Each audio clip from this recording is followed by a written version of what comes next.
এই গরমে না আমাদের কিছু রান্না করতে ইচ্ছে করে, না খেতে ভালো লাগে।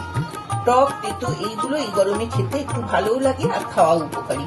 তাই আমি আজকে দেখাবো কাচকি মাছের ঝাল আম দিয়ে রান্না করতে। লাগছে কাঁচা আম, আলু, লাগছে সর্ষে, পোস্ত, কাঁচা লঙ্কা, হলুদ, নুন, কালো জিরে, মৌরি, শুকনো লঙ্কা, সর্ষের তেল এবং অবশ্যই কাচকি মাছ। কাচকি মাছটা ভালো করে ধুয়ে তাতে নুন, হলুদ আর সর্ষের তেল মাখিয়ে রেখে দেওয়া হবে। এরপর আমটা ছাড়িয়ে লম্বা লম্বা করে সরু করে কেটে নেব। তারপর আলুটা ছাড়িয়ে ওটাও লম্বা লম্বা করে সরু করে কেটে নেব। এবারে সর্ষে, কাঁচা লঙ্কা বেটে নেব আর পোস্তটাও বেটে নেব।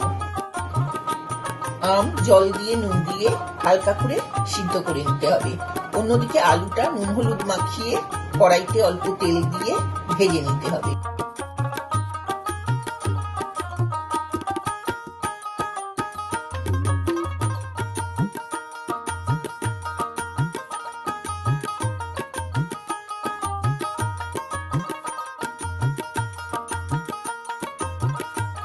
কড়াইয়ে আবারও তেল দিয়ে তাতে মৌরি, কালো জিরে, শুকনো লঙ্কা ফোড়ন দিয়ে হলুদ নুন দিয়ে মাখিয়ে রাখা কাচকি মাছটা দিয়ে একটু নাড়াচাড়া করতে হবে। মাছটার জলটা শুকনো অবধি এটা নাড়তে হবে। এরপর আম সিদ্ধ করে রাখা যেটা আছে সেটা, সেই আম সিদ্ধ শুদ্ধ জলটা একসাথে দিয়ে দিতে হবে আর ভেজে রাখা আলুটাও দিয়ে দিতে হবে। একটু নাড়াচাড়া করে প্রথমে সর্ষে, কাঁচা লঙ্কা বাটা দিয়ে দেব। তারপর ভালো করে মিশে গেলে তাতে পোস্ত বাটা দেবো এবং পরিমাণ মতো একটু নুন দেবো।